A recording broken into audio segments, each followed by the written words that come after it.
We've got tour dates to announce. Louisville, Indianapolis. We added a show in Indianapolis. Shreveport, Louisiana. Baton Rouge, Louisiana. Corpus Christi, Houston. We added a show in Houston, added a show in Phoenix, added a show in New York City, and added a show in Austin, Texas. Those are all at theovon.com/TOUR.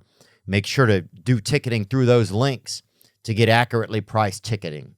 And thank you guys. That's all Return of the Rat Tour. So if you've already seen it, it'll be similar to that still, just so you know. We've got lots of new merch up at theovonstore.com. Check out the new Hitter Hunting Collection. Also, the new Gang Gang crew necks in orange and purple and gold fits. We got the new Rat King t-shirt in purple and black. That's the thing, baby. If you haven't seen that one, check it out, theovonstore.com. Today's guest is a rapper. He's a composer. He's a male fiancé, if you want him to be. He's a vibe. He's an energy. And I went to his show the other night, had a great time. He's on tour right now, fresh off his new album, Marvelous. He's been in once before, and we're happy to have him back. Today's guest is Young Gravy. Shine that light on me. I'll sit and tell you my stories. Shine on me, and I will find a song I've been singing. I'm on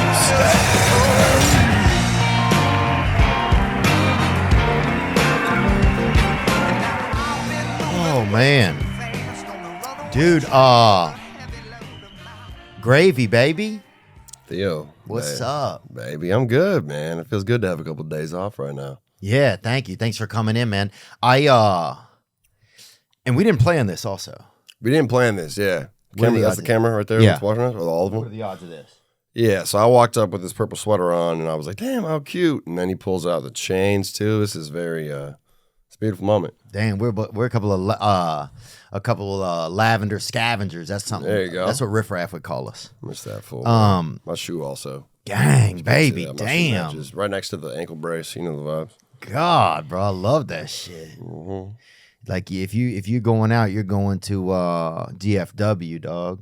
Oh no, VFW? no. If you break out the house, you're going to DSW shoes, baby. That's what Oh, I'm saying. DSW, bro. Them I thought bitches are I thought you meant damn, I boy. thought you meant you were trying to say some shit about VFW, like I'm going to hang out with the the goddamn- troops. the veterans. Yeah. So Oh, I was yeah. like, yeah, man. Whenever Bobby Lee comes on stage, I always say like, or if I go on after him at the comedy store, I'll always be like, I always tell the crowd, I'll be like, I'm gonna drop you off at a VFW and let those boys finish things, dude. I always tell them that because I think some of those guys fought like Vietnam. Yeah, I'm guaranteed. Bro, your show. So I went to your show the other night. Thank you very much. Thank you for coming. Yeah, for setting me up. Dude, it was there's so many. Did you see the guy? There was a guy who brought his mother in an urn. Did you see this guy? No, I did not. Yeah. There's a guy who brought his mother in an urn. And he's like, Gravy was my mom's favorite. She was like the MILF, the MILF with the most or something he said. And I was like, there's no way this dude's mother is in this urn. And she was, man. Was he in the back or was he on stage? I mean, I'm sorry, in the crowd or was he? He was in the crowd. And you spoke with him or you just yelled that shit out? Oh, no. I spoke with him. Oh, wow. Yeah. So I was like, wow, you have people, non-living people coming. Yeah, man. Yeah, we want one over capacity. Yeah, I know. Man. I know. I wonder if they charge them a ticket for it. No, bro, it was crazy, man. I love the fact there's one thing that I noticed about the whole thing you have going on. To me, it's like you kind of never know what's gonna happen a little bit. Mm-hmm. It's like it's like an energy. It's a music, but it's like, do you want to be along for this journey?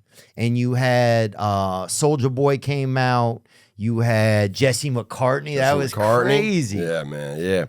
We just with this show or this tour, myself and Baby No Money, my co-headliner. Yeah, and he did it. I wasn't familiar with him, and it was great, man. He's sick. Him he's and sick. Tip, the whole thing, just the energy was great. But go on. So yeah, you got Baby No Money. So we've been boys for like 6 years, and we're like, yo, he used to open for me, and then he had some hits, and he's really that kind of reach. Like we're kind of neck and neck, like same level, like we're fucking doing this together. So I was like, yo, you got to do a big co-headline tour, but we got to make it epic. So like we put so much money into like the production and like planning it out. We made like 7 little acts that you probably saw where it's like both of us and then one of us and then the other one and then both and then blah, blah, blah. And we fit in Soulja Boy and Freddie Dredd and Jesse. And Yeah, Freddie Dredd, I met him. he's sick. He's sick. Yeah, dude, he I seemed love like a Freddie Dredd. Amish guy that had fucking gone off as far as you could go from being Yup. Amish. Yup. He's like, I'm about to remix the whole damn Bible, dude. That He dude does did have it that. all. It's crazy because he's like a quiet, like chill little guy, but his lyrics are crazy. He's talking about murdering people and shit. He loves you, man. He was so grateful to be a part of it. He's fire, man. I love his music. Yeah, but just the whole thing. Yeah, you like go through these moments. It's like the lights will get down low and there's like people kind of slow dancing and people touching their own tits. I saw people touching their own tits. You don't see a lot of that. And That is facts. yeah, it was like, and then it gets to like these like kind of these crescendo levels where it was just fun, man. I'm glad you could see it, bro. We literally play, I think it's 40 songs. I think it's 41 Wow. throughout that set. Yeah. We don't do the full thing of every song, but yeah, I think we do about 41. It's like 2-hour set. And I love how it came out. Love how it came out. I found myself just, dude, it was good. There was cute girls there, man. I met a couple girls. Yeah, baby. I think I came up and dapped you up during like the Soulja Boy set. Yeah, you did. I had to sneak out with a little Montclair jacket on, and I was like all hidden. And made my way Yeah, up kind there. of hard to hide. I mean, literally the tallest guy in the world comes Yeah. by in a jacket. Yeah. It was like the abominable fucking flow man, bro. Abominable flow, man. That's hard. That's what it was, man. I'm forgetting that. So tell me a little bit about touring then, because is this the biggest tour you've ever done? Yeah, I'd say so. I'd say like this tour as a whole is the most tickets that we've ever like sold on one tour. Yeah, because you guys had 4,000 in there the other night. Yeah. That was fire. And like some of the shows have been, like my hometown, Minneapolis, we did 7,800, which is ridiculous. So we got Seattle coming up. That's about 8,000. I'd say the average is like, I don't know, 3,500, maybe 4,000. But like, Man, that's incredible. yeah, like I toured with Dylan Francis in February, and it was a little bit smaller, but it was sick. It was wild, and they were all sold out too. But this one just like went off. Like we both had big years, myself and Baby No Money. And it's sick to see it, man. It's sick to see people so hyped. We do meet and greets every day, and there's like all these. That's my favorite part of it is the meet and greets where there's these fans that like, you know, I really mean something to them, and they'll bring like a dope story from their life about how I helped them, or they'll bring me like a little gift that like they made and put some time into, and that shit makes me Isn't feel that really good. amazing? Isn't it amazing when you think like some guy brought this one time. He chiseled this, right? That's gorgeous. Yeah, that type of thing, I love it. Someone made me a katana, fully gold encrusted, full size katana sword. And that's for just you could do. Is that bring up a katana there, Zach? Let's see it. Dude, I wonder if I can bring up the one that I have. Man, it's gold. It's covered in I mean, the dude gave me that, but it's covered in gold, and it says Young Gravy all over it. The handles and everything are purple, just like our outfits. It's gorgeous. Man, and imagine being able to defend yourself with that one day. Somebody rolls onto the tour bus, shit gets out of hand, and that is how you save. Yeah, I got a whole like, I don't know if we ever talked about this before, but I had a whole phase where I had like multiple different stalkers, and I actually have another katana. And I mean, that wasn't the reason I bought it. I was just drunk and wanted a sword, but I had back in Minnesota at my mom's home. I had some stalkers that were. So you were living at home with your mother. Yeah, this was during COVID, and I had kids that I was like the early COVID era, and I had some kids that were. There's multiple different kids that like I grew up with that knew where I lived and knew a lot about me, but kind of went crazy, went cuckoo. One of them had like schizophrenia. One of them had like level 3 bipolar, where they're seeing things and. Damn. And he would they'd send me little messages with them like breathing and whatnot, like weird like horror movie type stuff. Wow. And Was it spooky? It was pretty spooky, man. I mean, I wasn't that worried. I mean, I was worried about myself, but I was more worried about my mom because they knew that she lived there. Oh, yeah. And I was gone a lot. You're gone. I was gone a lot, and I didn't want to stress her out. So I was like, I mean, she knew I was putting up this security system, but I kind of just like didn't stress why. I was like, let's put up a security system. You know, I got a lot of fans.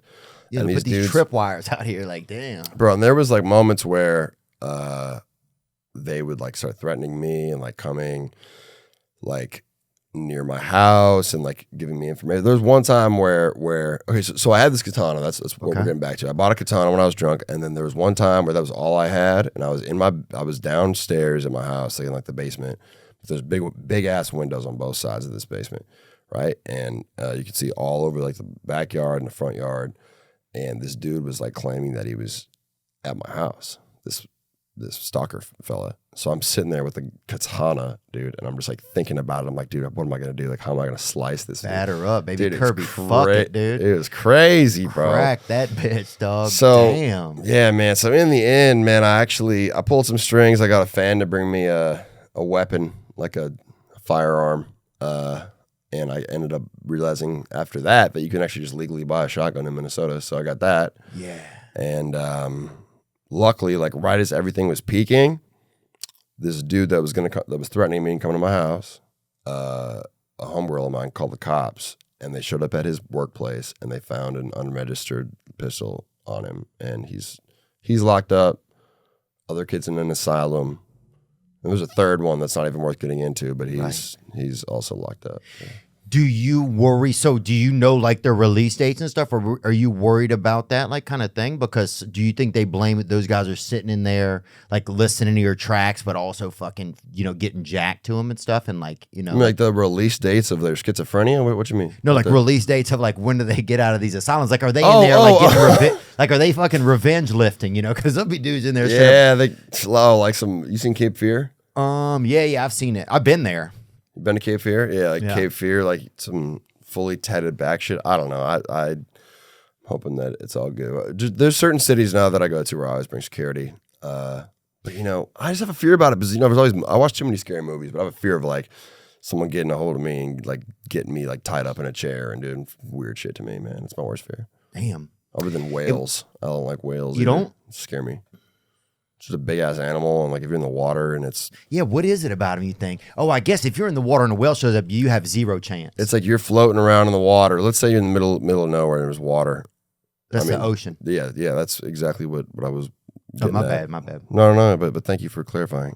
You're in the ocean in the middle of nowhere, and you know, you're just floating, trying to stay afloat, and then some goddamn big ass whale pulls up. You see that first, dude. First, you see that in the distance. You're like, bro, I'm stressing right now thinking about it, bro. It's crazy.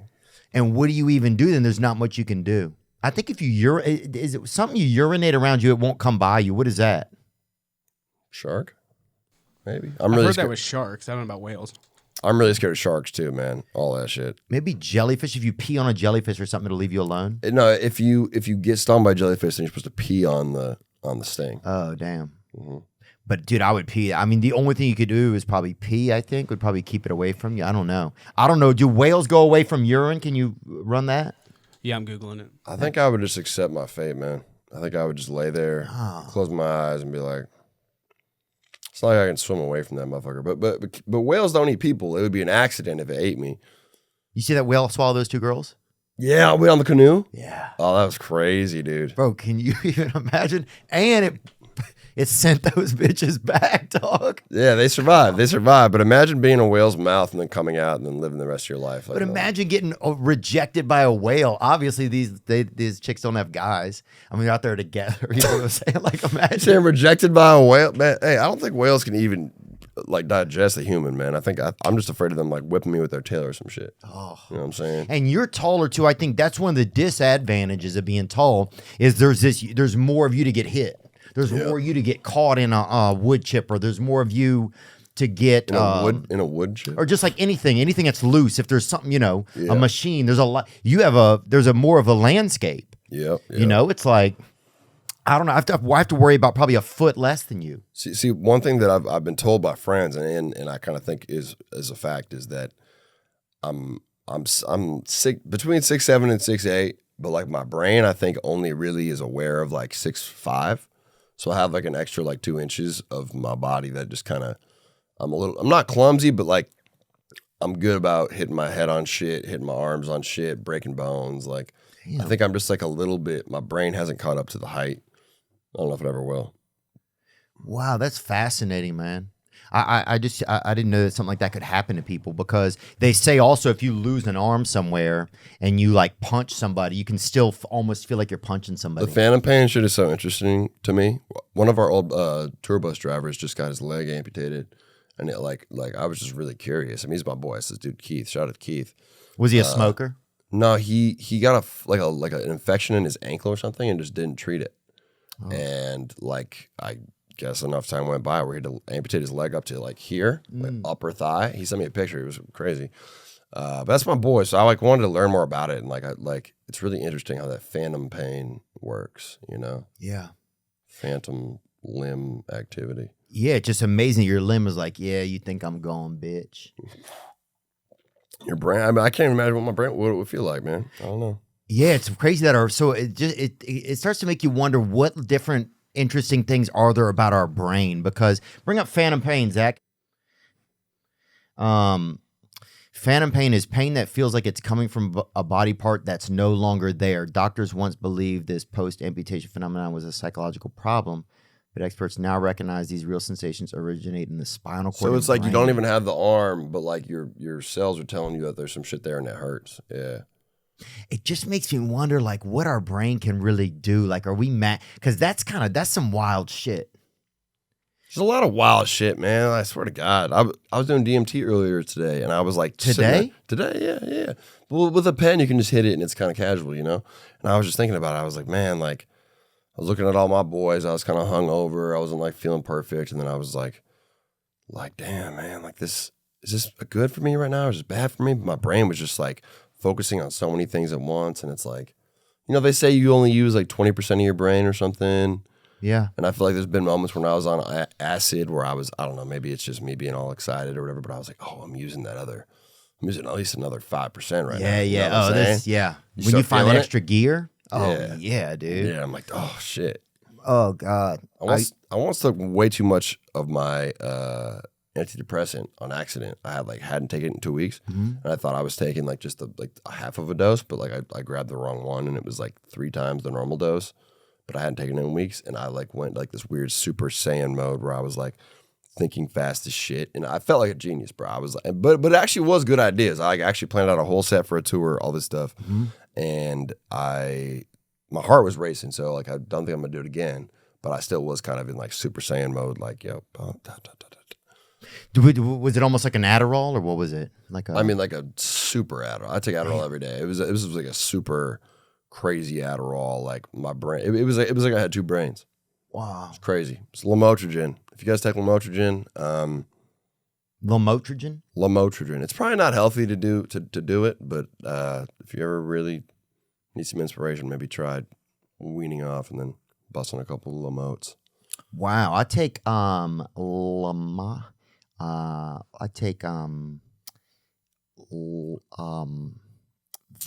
Lexapro. Yeah. Lexapro. I'm a fucking Lexapro dog. I take lamotrigine and Trintellix. Those are like my 2. It's pretty similar. But yeah. I'm a Lexapro. You a Lexa rookie. Wonder if that'd be a good fucking bar, you think? Lexapro, you a Lexa rookie. Maybe not. I'm getting cookie. And nookie. Yeah. yeah, dude. What's up with your bookie? What all right, so take me on this DMT. Like, you just hit the pin. So the pin, that thing will reorganize you though. I had a man take me one time, a man and a woman. I met them at this smoothie shop, right? It was this dude who's like a shaman, or like part-time shaman, and his wife, and they took me back to their house. They had a DMT like pin. They were making them in Maui. Next thing you know, I'm sitting there. They had children and everything. They had a little bowl of cashews or something, I remember. And next thing you know, bro, I went into the damn... I was out there, baby. I fucking just slipped off. You did the blast off. You did the blast off. Because if you hit it enough, it's crazy. If you get over that hill, it's like you go over to a hill in the back of your head, and it's like going down a rock bottom from SpongeBob. Yeah. But it's lit though. Yeah. Is that what you did today? No. I wasn't going that hard. Okay. See, I haven't been able to reach that without like actually smoking the physical shit, and that's a lot harder to get than the pens. Yeah. Today it was just chill. I was trying to introduce some of my friends to it. I was peer pressuring people into doing it. Yeah. I had to do it first too. It's fun to see someone do it the first time. Because they don't believe it's going to happen. That was the thing. I couldn't believe it happened. It was like a moving truck showed up full of like stardust and fucking, it was like a LGBTQ fucking Royal Rumble and like a bunch of like African drums and everything. And they all showed up and fucking helped move all the furniture out of the back of my soul. Can you elaborate a little bit on, you said LGBTQ Royal Rumble, meaning? Oh, dude, it was... like the whole rainbow was in that bitch. You know, I mean, they had colors that had never even taken their coat off. Yeah, okay. I mean, there was like it was just Roy G. Biv. You know, he was out. I mean, so it was colorful as hell. It was. I thought you meant there was like tranny dicks flying and all. Oh, I'm not. I'm sure some stuff was going on in the back that I couldn't see. Guaranteed. It was behind. Yeah. Okay. Fair enough. Every now and then, yeah, you'd hear something, dude. You'd hear something squeal. You know, and you just and you couldn't tell the gender of it. Shit was getting weird. You gotta be in a good mindset, because I remember one of the first times I ever did it. It was in Montana. I was living at this commune, and it was my first time ever trying it. And I was in his basement, and the landlord was the one who was putting me on the DMT. It was the only drug. I was getting tested all the time because of my probation, and it was the only drug that doesn't show up. And he was making it in the kitchen every day, so I said, fuck it. And he put on this, like, I was like, oh, let's put on some chill music. Like, I wanted to like hear like some Mac DeMarco or something. He puts on this like tribal like drums and like squealing and shit. Yeah. And I was just like, man, I was in a weird place, bro. I was like, I had a great first trip, but it was like tripping like in my whole space in my head, like seeing all this shit, and then I'll wake up a little bit and I hear like some crazy. That sounded kind of racist, didn't it? Just kind of like you know what I'm saying? Just like weird ass noises, you know? Yeah. It wasn't even singing. It was like strings playing that type of melody and banging drums and all this shit. And I was like, man, it was just not the vibe. 'Tis the season for clean balls and body. Time to get your hair on your body tight and just dang trim it down, baby. God. Refine your wiener, refine your nipples, get the hair off your body if you want. Manscaped can help. They help you clear your driveway for safe travels this holiday season. You know what I'm talking about. Body hair. Manscaped's products are at the top of every wish list. They offer a handful of different products. Liquid formulations, shampoos, body washes, body deodorants, gels, exfoliants. They do it all. Don't let your chestnuts roast in the wrong boxers. Get yourself a pair of Manscaped boxers, specifically made to keep your area cool, crotch area. That's right. Dad has nasty nose hairs. Trim them mitches. You get them. Save his life with the Weed Whacker nose and ear hair trimmer. I use that thing. You know, you could spelunk in my snout, baby, so I use that thing. Save 20% off and free shipping by going to manscaped.com/THEO. That's right. 20% off and free shipping by going to manscaped.com/Theo. Manscaped, for a perfect gift that will be the holiday's biggest hit. This episode is brought to you by BetterHelp. If there's something in your life that's making you uncomfortable, making you unable to manage, making you unable to have peace, well, BetterHelp can figure that out for you and with you. That's right. BetterHelp therapists are trained to help you figure out the cause of challenging emotions and learn productive coping skills. BetterHelp has connected over 3 million people with licensed therapists. It's convenient and accessible anywhere, 100% online. I've used BetterHelp, and I've found it to be effective. I found it to be exactly what it says it is. It's on call. It's quick. You can change therapists if you want. If you don't like the therapist you're using or the one that you've partnered up with, you can try a different one. And I encourage you to do that. There have been times in my life where I've spent too much time with one therapist, and I kind of wish I had been brave enough to just make a change. Sometimes I don't want to hurt people's feelings or whatever. That doesn't matter. This is about you getting better. As the world's largest therapy service, BetterHelp has matched 3 million people with professionally licensed and vetted therapists, available 100% online. Plus, it's affordable. Just fill out a brief questionnaire to match with a therapist. If things aren't clicking, you can easily switch to a new therapist. It couldn't be simpler. No waiting rooms, no traffic, no endless searching for the right therapist. Learn more and save 10% off your first month at betterhelp.com/THEO. That's betterhelp.com/Theo. And so there was that nerve-wracking. And then did you feel, if you're living with that man? I was living with that man. I was living with 14 people in a 3-bedroom home. And you guys were probably smoking weed, huh? I couldn't do that shit. Oh, because you're on probation. Yep. So what were you doing? Trying to save money, or was it like a religious thing? Well, I was there because, this is perfect, bros. I heard you were in a cult. I was, All yeah. right. We'll get to that in a sec. So what happened with me was I was arrested in Georgia for some dumb shit. I was wrong place, wrong time. Yeah. Friend's house, but I literally got charged with 2 charges of breaking and entering, 2 charges of criminal trespassing, and then like 2 felonies for like Xanax and wax. Because it's in Georgia, that's what it is. So I got all these goddamn charges for this bullshit that like we were just wrong place, wrong time. And I got, basically, they realized that they had fucked up. The local police did. So then the judge gave me a plea deal where like everything would get dropped except for 1 misdemeanor. Did you get to pick which one, or the judge kept it? He kept it. It was criminal trespassing. Okay. And I got another one like 2 years later in Georgia for breaking into a tire store. That's a whole different. So don't go to Georgia is kind of the place. Georgia's I think, where I fuck up. Yeah. Anyways, I had a good friend from high school who managed a thrift shop in Bozeman, Montana. And I was like, I need to get away from all my friends back home in Minnesota. They're gonna convince me to do drugs or something. So I just drove out, brought my boy Preston. I was like, bro, you just come with me. And he ended up moving there after that because it is a beautiful place. Yeah, but beautiful. I moved into this house and he gave us a room with like 3 mattresses. And then I realized that we had like there's people that would sleep in the back in a yurt.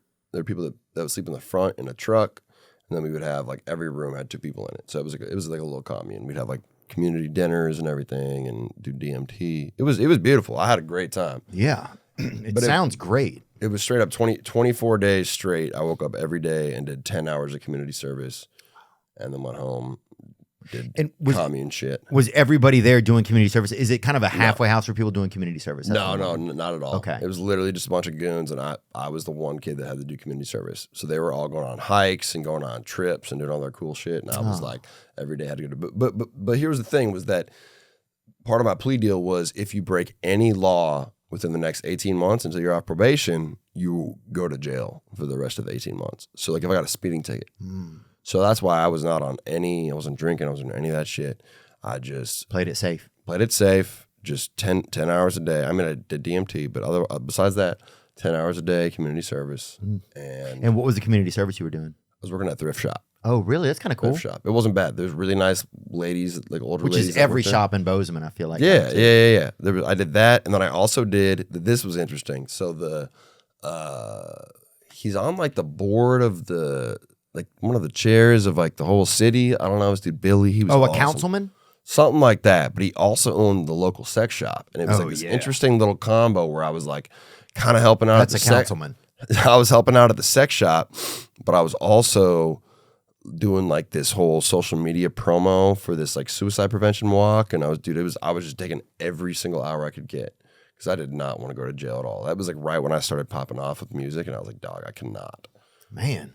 So do you think it was the fact that you were popping off with music that was keeping you staying out of trouble too? Because you were like, you had finally something pretty big weighing on the other side of the scale? No, I think either way I would have, man, like the thought of going to jail for 18 months was you didn't want it? I would never, yeah. Now looking back with being a rapper, being an entertainer, do you wish you had that jail time? Not at all. I don't think anyone would, man. Yeah. You mean for credibility? Yeah, just for just clout, just to have a little bit of fucking cell clout, you know? No. I got the charges, man, and I beat them. I think that's cell clout right there. That's a win. That's a win. So I noticed also at your show, so do you think of yourself? What do you kind of what is your genre, like your kind of space in music? I find it to be really kind of interesting, right? Because it's also about kind of an energy and ambiance. You know, there's this romantic kind of side to it all. And it's not like traditional music. It's not like really instruments, really. So, like, where do you kind of like? Does that feel challenging to kind of keep? It's almost like what kind of genre would you put it in? I mean, you could say rap, of course, but like, it almost has more of like I almost feel like I'm at not a carnival, but something. I mean, the show is definitely like a, cinematic. We try to do a lot of like theatrics with the show and make it crazy. My music style itself, I mean, I've tried a lot of different beats, but I think like the majority of them are like sampled trap beats. Someone once described it as New Memphis. I thought that was badass. Basically, like through the 3 6 Mafia, Yeah, I loved them growing up. So, yeah, man. I mean, my music is it's just samples that I love and banging 808s, and then I spit just what comes to mind, which is, it's fun. Yeah, here's what I'm realizing finally. It's more about you. It's like I go because I want to be a part of your world. That's what I kind of realize, I think. It's not like, yes, the music is great and you get attracted to the beats and everything, but I kind of want to see what is Gravy putting together for me. Like it really is like you're mixing something up. I really feel like you're literally in the kitchen. That's kind of how I feel when I'm I like that. with your whole world, So what do you see like that moving forward for music? Like, do you see like, because you're kind of like I know you did you did like a collab or like a sample with Lil Wayne, I remember. And you like at the show, you have Draco out there, you have fucking Jesse McCartney, which was so ridiculous, dude. Everybody's like, you're just going to all these different little levels. You're just having such a good time.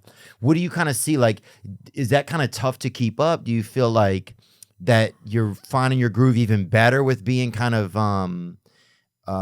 surprising people like that? Like, does any of this make any sense? Kind of. I love it. I mean, I think one of my like best qualities, but also like sort of, stressful qualities of mine is like I love making friends and like keeping in touch with people. So like everybody I meet, like if I fuck with them, I'm gonna keep in touch. We're gonna keep working on stuff. Like Jesse McCartney, I met like 2 or 3 years ago, and I was like, bro, like pop out. Same with Soulja Boy. So I think just like keeping in touch is sort of like the Midwest in me, and like wanting to like give these people a shine if they haven't had one in a little while or whatever it is. But I want to keep on. Working with artists that are kind of outside of my lane. Because I collab with Baby No Money a lot. I collab with a couple other rappers in my space. But like usually if I get a feature, it's just an artist that I really like that I want to have on my album. My fans are like these cult fans that like they don't really care who the feature is. They just want to listen to my music. So like, I mean, in the past I've had Young Dolph, R.I.P. I've had, Juicy J. I've had a lot of artists that I love that will kill it on the track, and then people will become hip to them. Just because I love those artists. So I've been thinking about like in the future who I want to collab with. It's almost like a podcast. It's almost like you bring people on for an episode that you like spending time with. I feel that. Then as you're saying that, it makes me feel like that, a little bit. And you are like that, man. I'll say that. Anytime you come in town that you're shooting something, you've always invited me out to be a part of the shoot, man. Yeah, bro. It's so nice of you, bro. Of course, dog. You always kind of fill me in what's going on, You do a good job of that. It's hard. It's a lot of pressure too, probably. You get a lot of texts. Man. Yeah, I do get a lot. Yeah. That's the issue with the keeping in touch. Everybody's my text are blown up, and I don't want to curve anybody, so I keep in touch. But I'm curious, man. Like I got something coming with Michael Bublé. Oh wow. Yeah, I was just thinking who would be really I interesting. wanted to hear your thoughts after you saw the show. Like who do you think I should work with? Man, it's so funny because there's a lot of different kind of. I'm trying to think of like a unique country artist that would be kind of cool, Well, I'm pretty close with Morgan Wallen and Hardy. Oh, Morgan loves you. That's right. You were supposed to do. Weren't you going to be at their? They had a party a couple weeks ago. There was an LA show they were doing that I was going to like pop out at. Yeah. But I couldn't make it because I was on tour. Oh, because I had talked to his management. They were asking if I want to come be a part of. I think it was like a big loud party. Oh, it was Morgan's like some man of the year one yep, party or yep, something. yep. There was that. Yeah, too. and Yeah, yeah. they were like, Gravy's gonna come. Morgan loves Gravy, and I was like, oh, that's so crazy. What a small world. It's funny. Me, Morgan, and Hardy will just like when one of us is drunk, we'll just like FaceTime each other and like just chop Hardy's it up. so and good. Some cute shit, man. It's cute. Bro, yeah, he's got a. They just put up a new tour. It's him, Hardy, and Parker McCollum, which is that's unbelievable. That's so crazy. Hardy's like such like a kid rock. It's so interesting. I'm trying to see because I could almost see you going like, I could see you doing something with like a George Strait almost like. I love bringing in artists that are like unexpected. You know what I'm saying? That's what I'm like. I mean, I could see you doing anything with like somebody kind of young. I'm trying to think of something that would be really like. I thought about like, I mean, I actually just got connected with 50 Cent because of Lisa Ann. Lisa Ann and I have become close. So 50 Cent's a future one. And I like the idea of bringing back like rappers that like I loved growing up to put them on a song now. Yeah. You know, T-Pain, I just got on a track recently. That's so that's so great, man. I'm trying to think of what would be cool. I mean, obviously doing something like with Morgan, Hardy, those guys with Big Loud with that group would be That'll really happen. sweet. That'll happen for sure. What about like a cool ballad with a bad bitch? You know what I'm talking about? Like a singing, some cute activity, man. Some just dude. What would that be? I'm trying to think of who. What about there's a young girl named Jessie Murphy? Do you know who that is? I had someone in the works with Doja Cat, but like we didn't really work out in the end. That slide.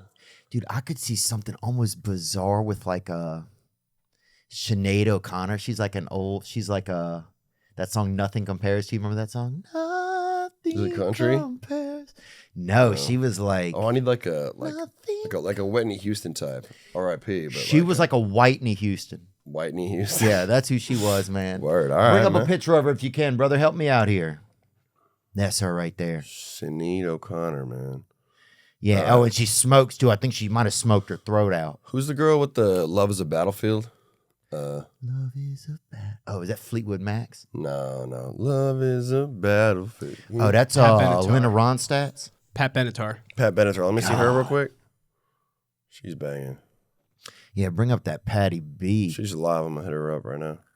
Oh, She gotta be. Pat oh Benatar. yeah. Yeah, that's a play right there. There's a battlefield. I want to sample that at least. Or Shania. Maybe something dope with Shania would be dope. It'd be crazy. She's fire. Yeah. God, dude. All right, I think we found the lane, man. I need to get with some of these epic female artists of the past decades and make something crazy happen. What's really neat about you is that you have this. You're like this energy. So it's almost like you can attach the energy almost to anywhere. You know.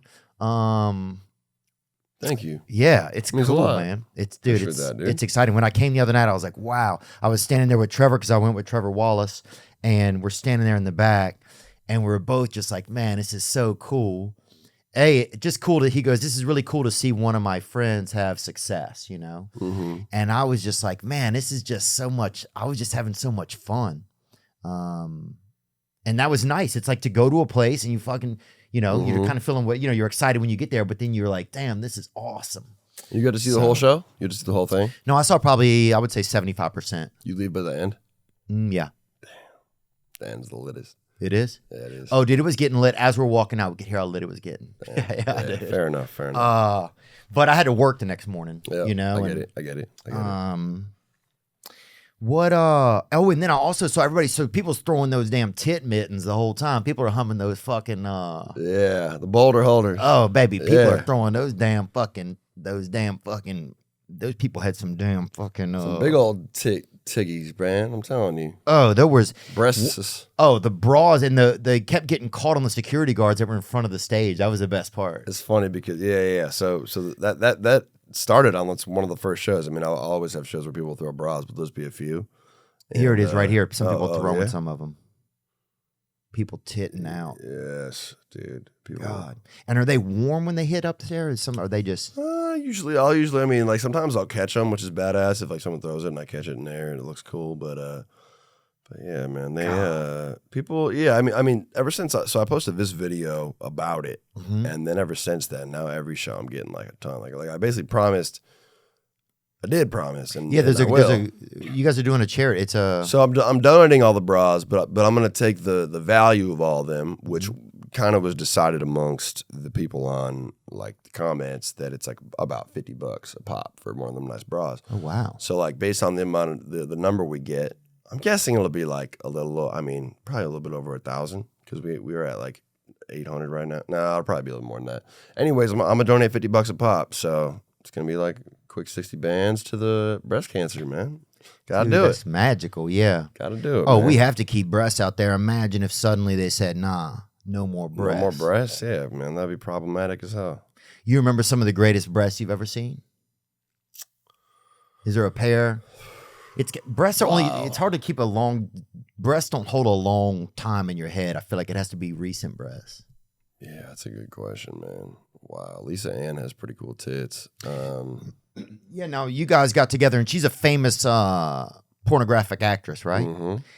I'm sure I saw her. I don't know. I mean, I used to watch a lot of it. Oh, you would. Did you see what she looks like? Let me bring her up, please, Zachary. You will recognize her, bro. Guaranteed it. Guarantee it. Oh wow. Get a good one. She did the Sarah Palin one. That's what she blew up. Oh yeah. Yeah.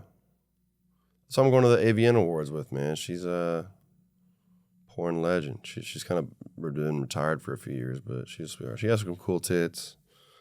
And is she and you guys went on a date? You guys have gone on some dates, right? I wrote a song where I had a lyric about her, and Yeah. yep, and she loved it. And then I ended up getting her into this. I had to shoot a commercial for G Fuel. Like, oh, we need a MILF. I was like, well, if you're in New York, let me hit up Lisa. She was super about it. We met, and we we bonded pretty well on set. And yeah, the rest is history. I clapped her cheeks. Damn, boy, Yes, that's sir. wild. I had to, man. It was a dream of mine because I think one of my first 3 ever jerk offs in my life was to her. Oh wow. I want to say, yeah. First ever three nuts, and I now I have, And do you remember the first time you ever ejaculated? Was it surprising to you? yeah, it was mind blowing. I lost my shit. I had like a family computer room Mm-hmm. where like it was like this room off to the side, right next to my parents' room. So I had to like, I think the first porn I ever watched, it was like the girl from Buffy the Vampire Slayer, and she was just like stripping in the rain. I don't even know if there was even breasts involved. So it wasn't actual pornography. It was just like video of someone. But it was like getting close to it, I think I Googled like cool boobs. I think that was my first, or hot boobs. That was my first ever porn search, and then I found it. And I was like, because I heard people at lunch talking about jerking off, and I was like, And now, did you I hear didn't know. what it was? You I didn't- had no idea. This is like, man, 6th grade. The good thing about when you hear that jerking off, you can kind of figure out, even if you're like, even if you can't even read or anything, you can kind of figure out what you have to Yeah. do to kind of achieve it. It's Yeah. like, you can only test everything so much before you fucking, Yeah. So I tested that shit out, man. I remember I think everyone's first nut might be their best nut. Oh, it's just do you agree? insane. Well, I just feel like I remember the ejaculate or the ejac or whatever they call it, DJ. Mm-hmm. Yeah, it's so, at that point, it's so clear. Yep. I remember being like it had just come out of like It was just pure, man. it was like plasma. It's like a pure Oh, child's nut. You know what I'm saying, man?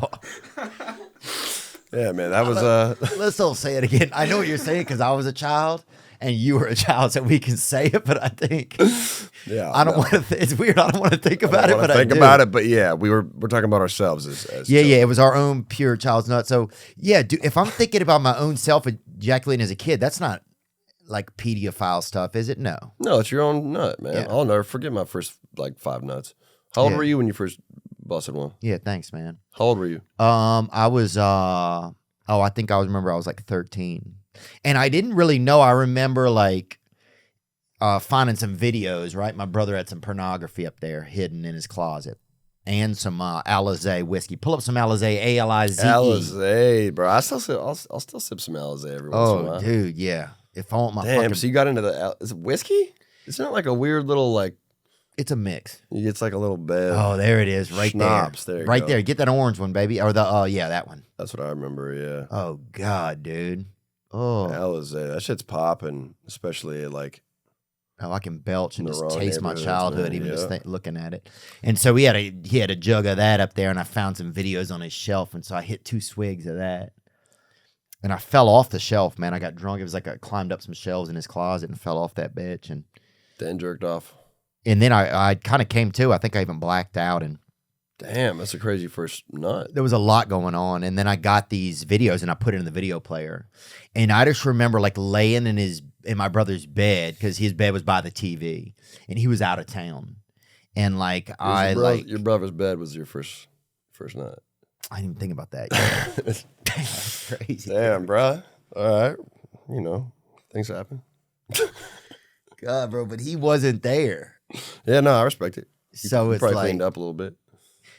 oh yeah, dude. I think, yeah. I mean, I think it just evaporated back into my skin. It was like, that shit was pure. That was damn plasma. it's That should have tough. reformed a thumb. You know what I'm saying? You could really, bro, if you were missing something, you could fill in a divot on your body. That Swear to shit. God, man. But I do remember like having my legs out, and I remember just kind of rubbing I was so like erect, like just volatile from watching the pornography, that I remember even just rubbing my legs together like this.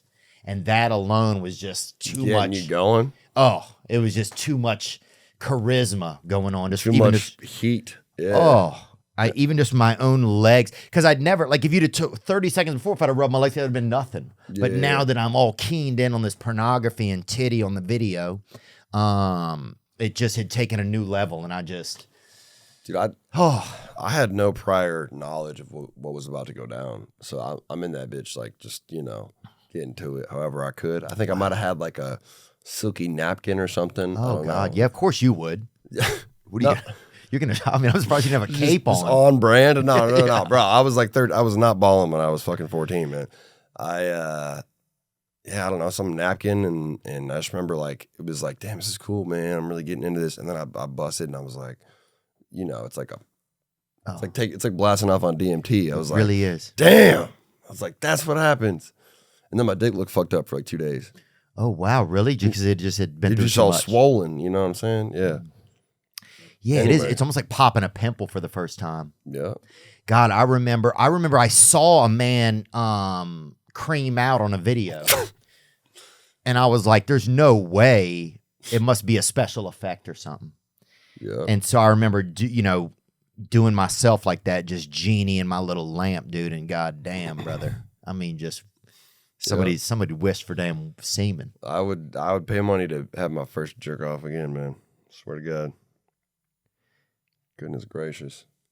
And pay money for what? And like, Just to have it. Just to have never nutted in my life. oh, To scratch all the nuts I ever took and just have my first again right now. dude, I think you have to. That's like born again Christianity, or not? I don't know if they do it there, but Yeah, some get place. baptized and have a good another first jerk off. But you can't really do all the reverse. God, Yeah, I think it's over, man. the track has been worn in these I days. have damaged the goods, man. Yeah. The way she God, but there is something about it, man. If you go all the way back, it almost feels like you'd never die if you had never jerked off. Wow. It was deep. I think I agree with that. You gotta have to agree with that statement, man. Shit. It's like you'd have this power inside of you. God. It's not your shoes, bro. You're rocking olive green with the. I try to match my shit up. Yeah, you did a better job. I had to do that BFFs pod this morning. And that was So yeah, they brought you. What did we? I told them. They said who's coming on. I said Gravy's coming on. And what were they? They were talking about something about a woman that you had dated, but I didn't know who it was. I guess it was someone's mom. yeah, someone's Yep, mom. They always did. Yep. So Of course they did. yeah, they brought that up, but it was pretty interesting. I think it was just early. I had to be over there at like 9 a.m. and I was like, I don't even want to be up at this moment. I had stayed up kind of late, so You did it. yeah. But hey, did what I was supposed to do, and that was a good time. Yeah, I'm trying to think. I feel like I didn't help you out on that collab very much. Can I take a piss? Yeah, Can we do that? yeah, go piss. Oh, definitely. We do it all the time. You know, the most wonderful time of year is also the most hectic time of year. Everyone puts off shopping until the last minute. And if you have an online store that you run or you're in charge of, you know the feeling of getting hit with a ton of orders at once. Well, ShipStation turns holiday ship storms into smooth sailing. so you can keep your customers happy and still find time to enjoy some eggnog. ShipStation works with all your favorite places to sell online, including Shopify, Etsy, Amazon, eBay, and more. Manage every order from one simple dashboard, automate routine shipping tasks, print shipping labels, and easily compare rates and delivery times to optimize every shipment. This holiday season, give yourself the gift of stress-free holiday shipping. Use promo code Theo today at ShipStation.com to sign up for your free 60-day trial. That's ShipStation.com, promo code THEO. I just ordered a new batch of these. I use them. I need them. I got to wiener up and wiener and get good wiener, and it helps. Blue Chew is a unique online service that delivers the same active ingredients as Viagra and Cialis, but in chewable form and at a fraction of the cost. That's right, Blue Chew. If you're looking for that extra confidence when it's time for sex, BlueChew.com is where you find it. They also now have Vardenafil Mint flavored chewables, baby, with the active ingredient in Levitra and Staxin, so you can stay hard and fresh. God, he's hard. If you don't like swallowing pills, no problem. Blue Chew's sildenafil and tadalafil tablets are chewable. Chew them up.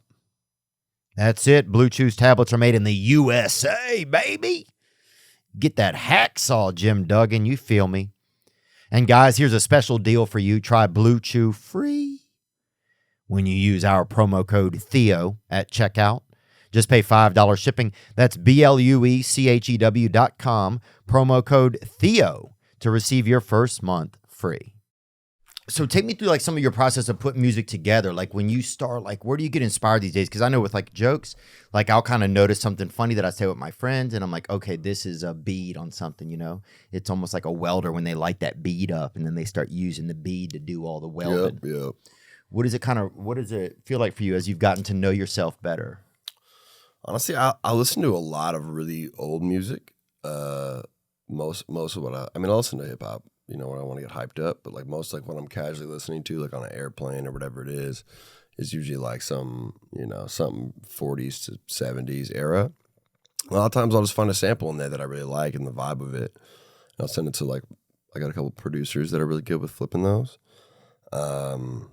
And then in the end, we'll replay it with our own instruments so that like there's less legal shit to go through. Also, I mean, half the sessions I do, I'll just go in with the producer. We'll kind of chop it up a little bit and think of something. Like the song Soiree I dropped not long ago.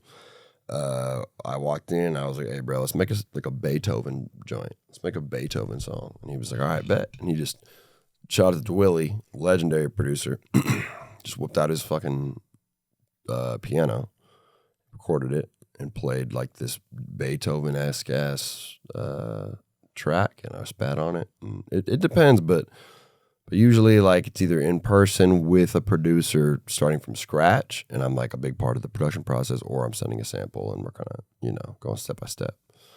And is Soiree the one that's like about 30 seconds in, it kind of changes to a total, is that the one that flips to like a total different? I think you're thinking about the intro, probably the intro. Isn't It Marvelous is the intro to my album, which is like this like smooth 80s little funky John, and then it changes into like this hard trap beat, and it keeps going back and forth.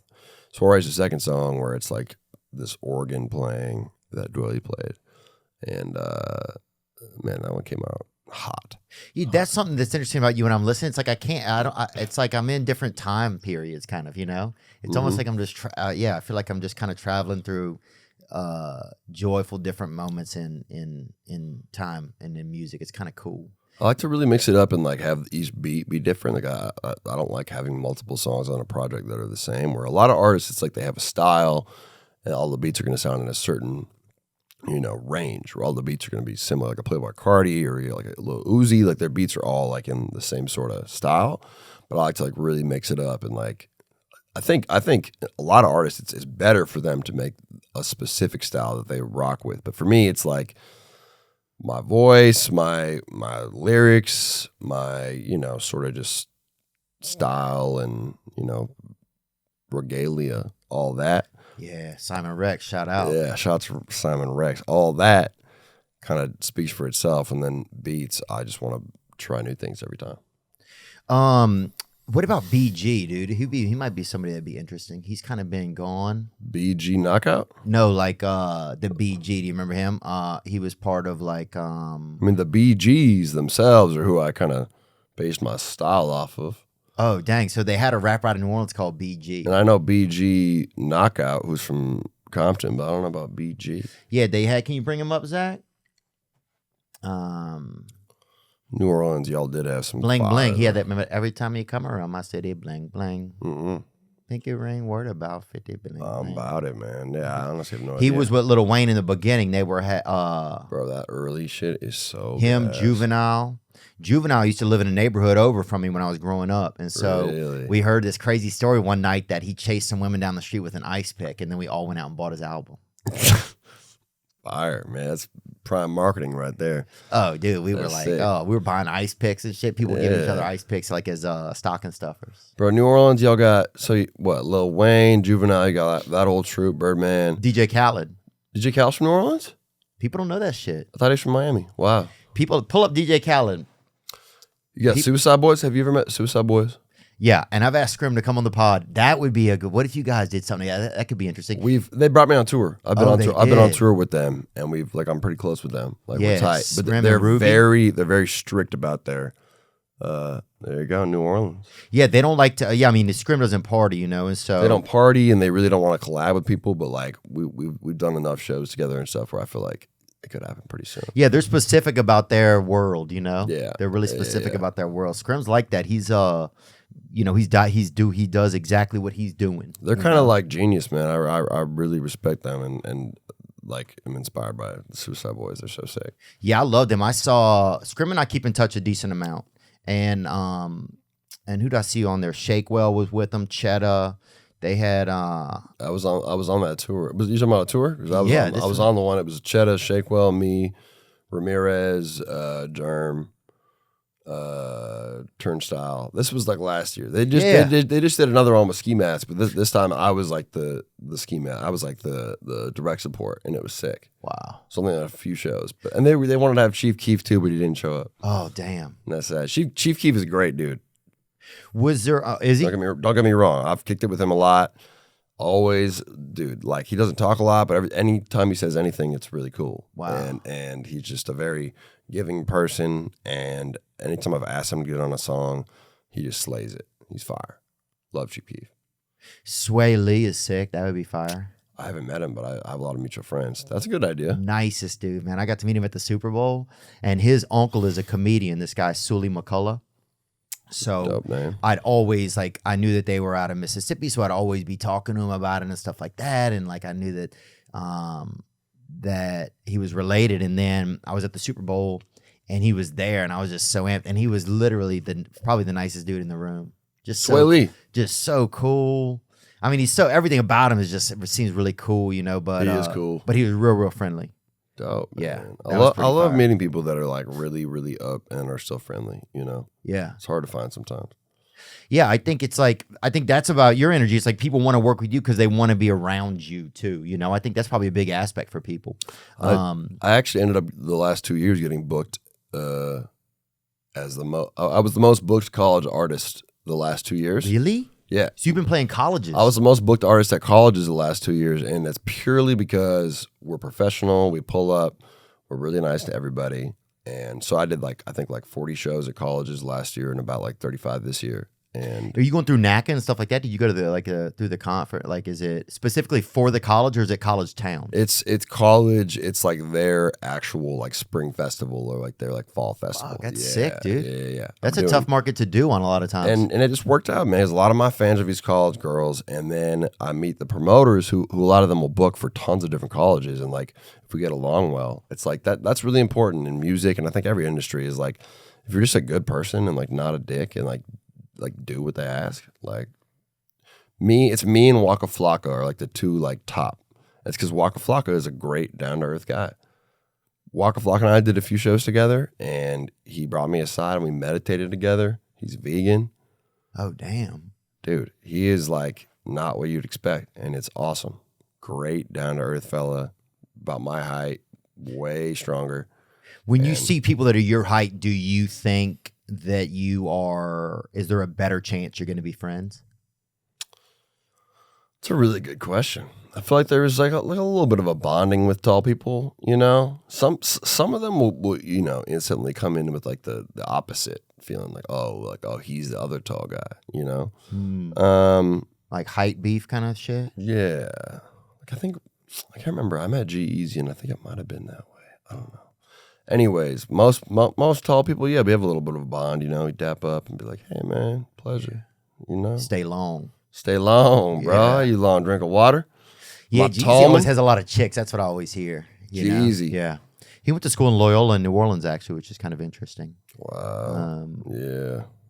Yeah, I think the BG would be pretty sick, man. He's like a rapper that was really fire, and then he's had a tough time. Mystical, I really loved. Mystical, say that's the Yeah. He talks crazy. Me against Yeah. He's fire. He's fire. But he keep going to jail.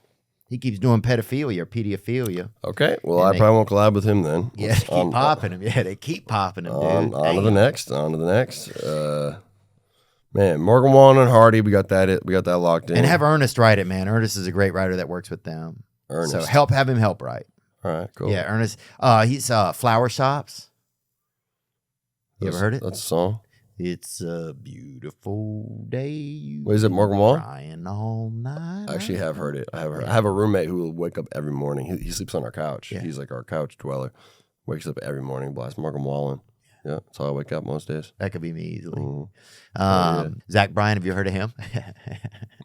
Yes, I have heard of Zach Bryan. Dude, I went to his show. It was so cool. I rolled up. Cheeto Vera is there from the UFC, right? So I love UFC. And so it was the craziest. Like, he's Ecuadorian. Like, I think he's Ecuadorian, isn't he? Ecuador. I know Zach Bryan, just the name. Zach Bryan. Yeah. I don't have a name. You know who was going to come to my show the other night? Was Sugar Sean. Oh, he was? Sugar Sean O'Malley. You met him? Yeah, I could see him being in a video of yours easily. He was so hype, man. I wish he could have made it. It was in Phoenix. It was the night before LA. And man, we just like, I don't know how we even met, but you guys remind me of each other, actually. The way that you Really? kind of keep in touch. Yeah, he'll just kind of send a picture sometimes, just something crazy, you know, Yeah. what's up? His energy gets read wrong, I think, sometimes by people because he just has such this, he's kind of gotten into podcasting. And he's so much also like an artist outside of his fighting, right?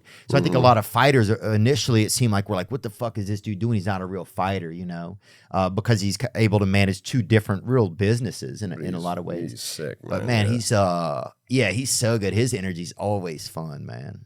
His whole life, and he like this is the way he's able to just kind of record his life, and he doesn't stress about it too much. Kind of, I often I admire him. I admire his ability to not like get too overwhelmed or anything. I would get too spun up, you know. How do you feel about Jake Paul? We talked about this on that BFS podcast. I mean, I met Jake just through his brother.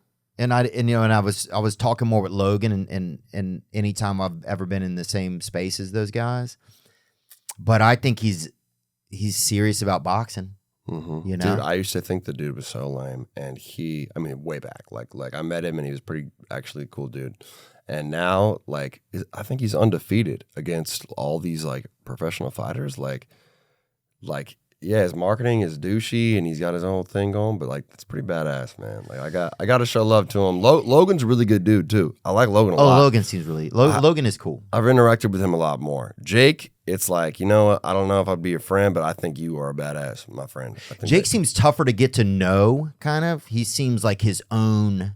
He like he seems like he kind of stays in his own world a bit. Logan's obviously just super busy dude. Mm-hmm. But yeah, he's always fun to, I always enjoy being around those guys. They crush it. Yeah, I'm just impressed. I think that both of them were considered like lame. Like I just did not fuck with them at all, just based on like what I'd heard. Like I hadn't even like looked into it, and then they did the right moves to become kind of sick again. Yeah. You know?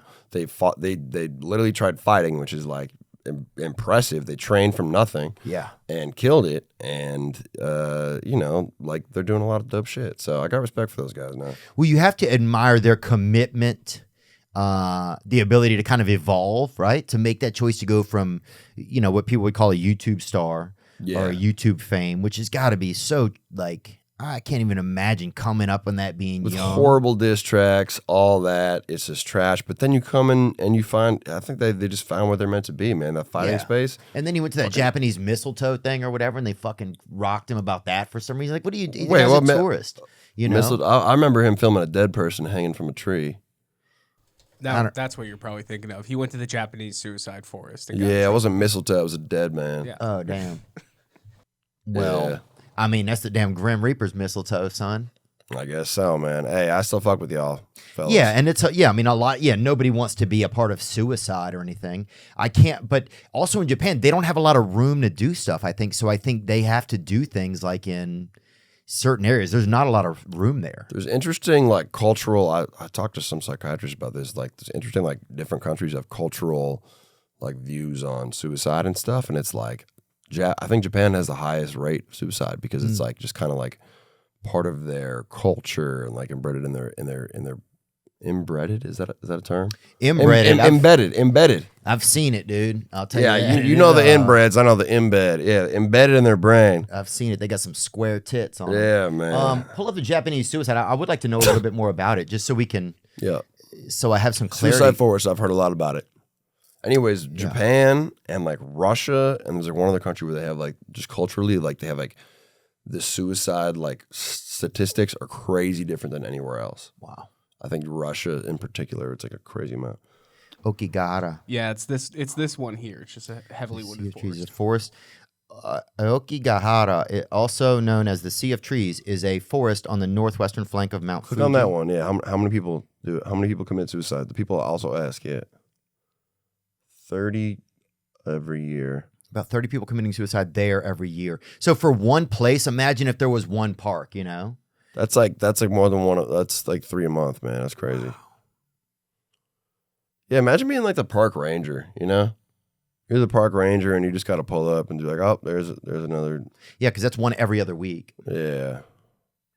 And I wonder if there's like a busy season.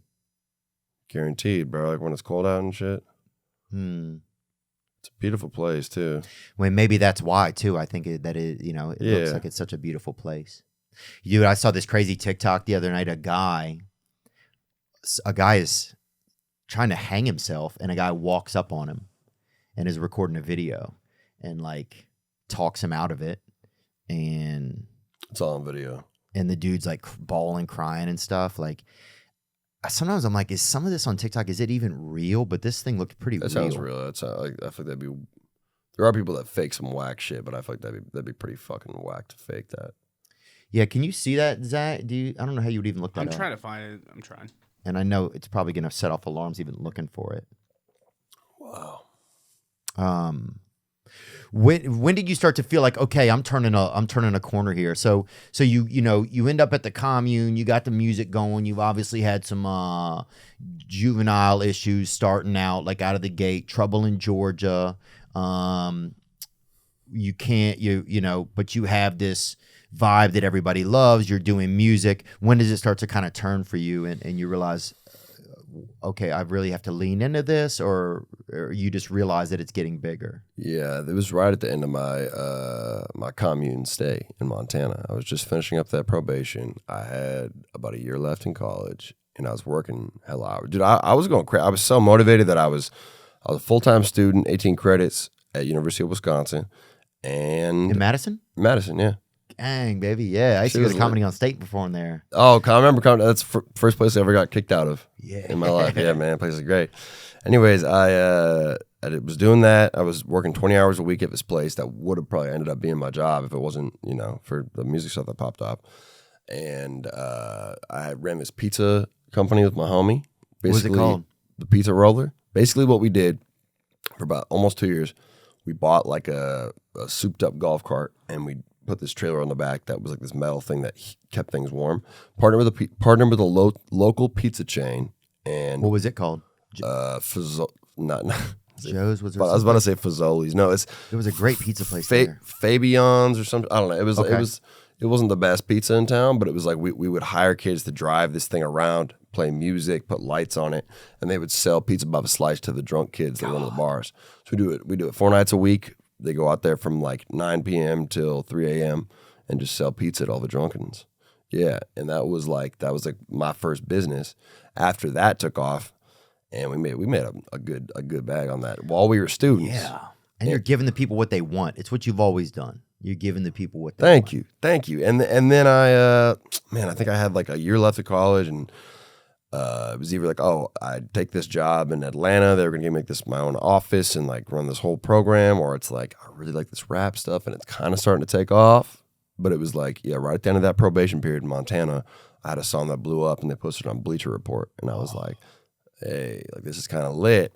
And then I said, you know what? Like, I love y'all, but I'm taking the summer off. I need to like do this. And then I just kept grinding and finally revealed my face. That whole time I hadn't revealed my face. My first 2 years, I was like under wraps because I didn't want anyone to know about it because I thought it was lame. I was afraid of people discovering me and being like, oh, that's Matt Hirey. Like, fuck's he doing? And my boss, obviously, I'm rapping about like piping my dentist and shit. I didn't want my boss to see that. Oh yeah. So I didn't reveal my face at all. I was just posting all these like 50s pinup girls as my artwork, and like all my announcements and everything were like. Were you self-conscious? A little bit. I didn't want to be that guy that was like, at least in my town, there was maybe like 7 of them that were like the rappers that were like handing out mixtapes. I don't want to be that guy at all. So I didn't tell any of my good friends besides like my roommates until like a year in. I was like, once I have some like actual following, I'll tell people. And I finally actually met a guy at a party. It was at a party. I met this dude named Charlie, still my boy. He recognized my voice. And he happened to be a videographer. He recognized my voice when I was talking to him. He's like, bro, are you Young Gravy? So I never even mentioned where I was from or anything. I faked like I was from Atlanta, and then I faked like I was from New York. This dude recognized my voice, ended up being a videographer. We made the Mr. Clean video, which is like probably my biggest music video now. That's how I revealed my face. I partly blew up just because everyone thought I was black. And then they were like, because of my voice. And everyone was like, oh, he's a white dude. Yeah. Like a skinny white dude riding a horse. Black throat, white else. And yeah. And then that was that, man. Then that popped off. We got 1 million views in a week, and I was like, all right, something serious is happening. It's big. It gets you going, then. When something goes like that, you're like, damn, okay, now this is what I am. And I started getting flown out to like labels in New York, and I had to like skip. Dude, it was sick. I'd walk into my like college lectures, and I was a marketing major, so it's 80% girls in those classes. And I walk in there with my letter from like Universal Music Group. I'd be like, yo, I'm sorry, brother. I'd say it super loud too. I'd be like, yo, man, my bad. Like, I gotta go meet with the label about this record deal real quick, man. I had a nice last little semester there. Any babies want to roll? 4 babies roll. Who's trying to pull up, man? Wow. No, yeah. So that was that. That's how I knew, and ended up getting a tour booked, and I started 1 week after I graduated. Couldn't make the graduation ceremony because I had a show in New York. Damn. You think you'll ever go back and walk? Probably not. I could just like get should I? It might be a cool vibe. I mean, it'd be pretty fire, maybe. Kind of tight. I'm going back to my high school for the first time in like 10 years. Oh yeah. Over Christmas to do a little charity event, which would be cool. That's awesome. Yeah. Maybe I will do it. Maybe we'll go walk. Fuck it.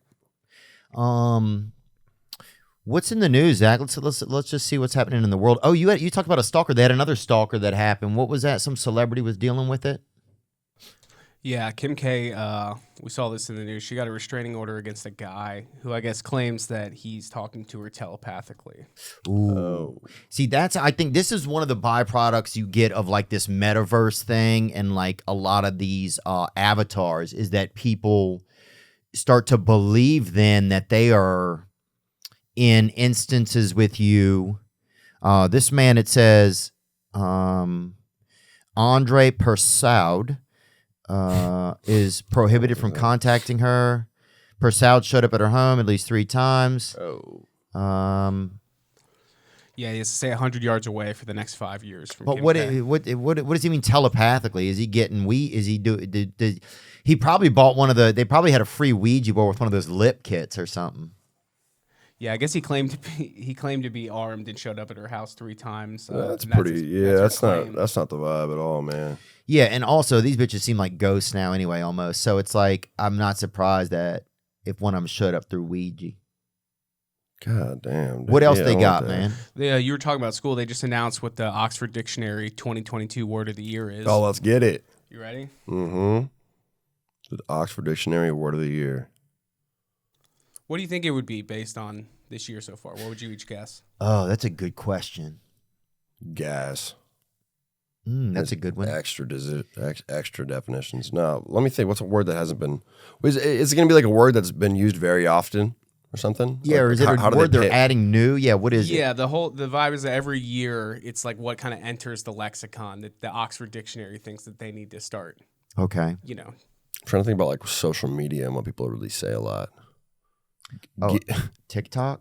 Yeah, I mean, well, TikTok's, I think, A TikTok? Like, you know what I'm saying? Like a TikTok type vibe. Yas, 2 S, YASS.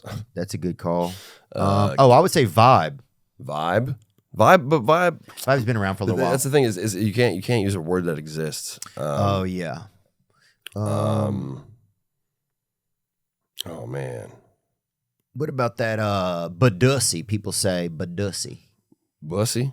I don't think they put bussy in there, but bussy does mean boy pussy. Yeah, or ass pussy. They used to call it ass pussy. Ass pussy? Yeah, respect.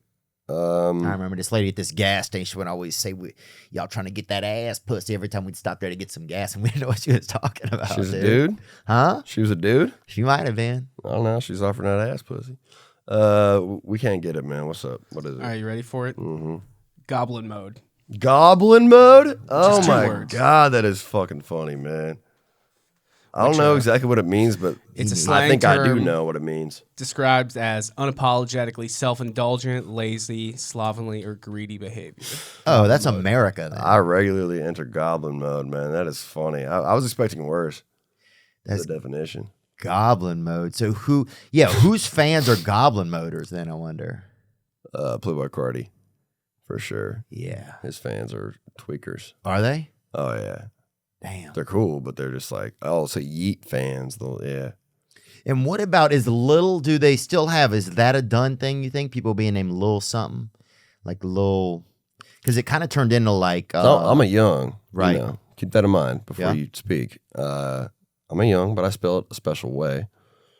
I mean, Lil Baby is one of the most simple names that I've ever heard, and he is one of the biggest artists on earth. Good point. Yeah, they had Lil Peep. They had, because then it started. ASAP is out now. ASAP is kind of ASAP, yep. But that's like part of a clique, you know. It's like me and the other youngs aren't really a clique, you know. Oh, so ASAP is part of a clique. ASAP, everything is a clique. Yeah, Oh, I didn't know It's that. a group. Yeah. Oh wow. So I think it's always strive and prosper. Pretty dope. I think everyone in ASAP is cool. It is. I didn't realize that. I just thought it was just random. Mm-mm. Huh. You got Young, you got Lil, you got a couple bigs out there, Big Boy, Big Sean. Wonder what would be a good name. Can we see what the other words are for the past couple years? Yeah. I'm curious. A good name? You think about a rapper name for you? Mm-hmm. I'm talking about Theo Von. We can go, man. We can go.